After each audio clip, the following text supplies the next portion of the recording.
Hello, thank you for checking out Mr. Ware's videos, and today we're looking at the strength of linear relationship, and we're talking about the correlation coefficient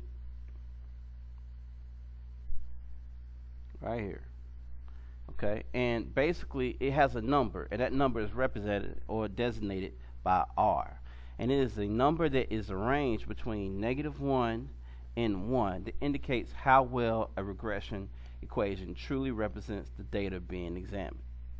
Okay, so it's the strength of the scatter plot. So in a previous video, we talked about the correlation coefficient and talk about whether it's strong or weak or whatnot.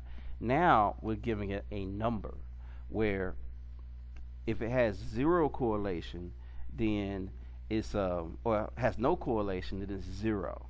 And if it's a weak or strong or perfect, somewhere in between here, in this case negative, as long as that number is between 0 and -1, it can represent that correlation. And the closer it is to -1, the closer it is to being more like a perfect correlation. Okay, over here on the left side, the closer it is to +1, the closer it is to being a perfect positive correlation. Okay, and that just gives a number value so you can tell how strong or how weak a particular correlation is. So let's take a look at a few examples.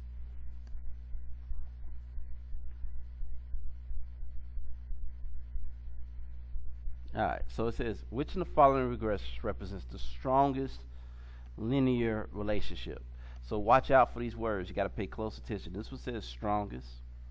You might get one that says the weakest or something else, but you have to really watch these words. So we want the strongest linear relationship. Now, it's going to be multiple choice, and the best thing about multiple choice is when you can eliminate something. So in a few of these examples, you'll be able to eliminate your answers. And now, what I want you to focus on is no other number but the R number down here. That's the only number I want you to focus on. Don't have to worry about any of these other numbers right now. So, and you could eliminate any number that's over 1. It has to be close to 1, but not over it. Okay, so now we have these three numbers, and all we gotta do is pick the closest number to either -1 or 1. Okay, and in this case, it's regression 3 here, because that 7.7 is bigger than 0.6 or 0.4, so my answer would be 3.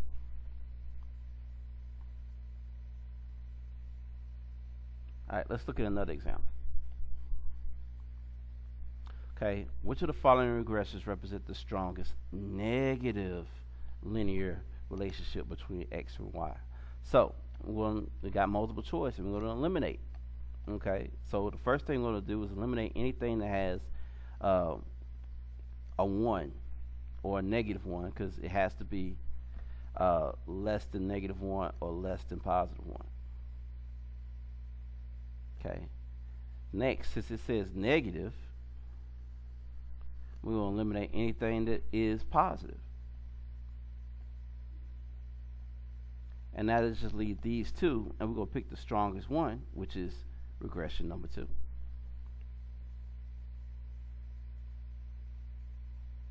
Alright, let's look at another example.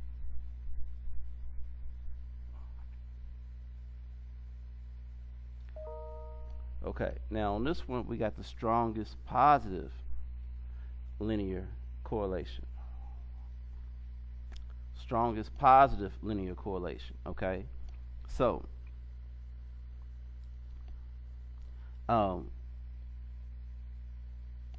first, since it's positive, we're going to eliminate everything that's negative.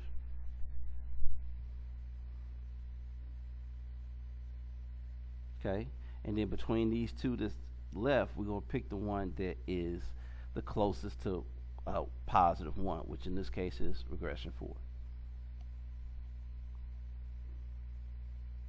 Alright, let's look at one more example. Okay, now we're back to strongest linear relationship. So we can only eliminate anything that's 1 or greater. So we're going to eliminate that one. And then we're going to look for the number that is closest to either -1 or +1. And in this case, it's negative 0.997. And that's it. That's all it takes for finding the strength of a linear regression. I want to thank you for checking out Mr. Ware's videos. Have a nice day.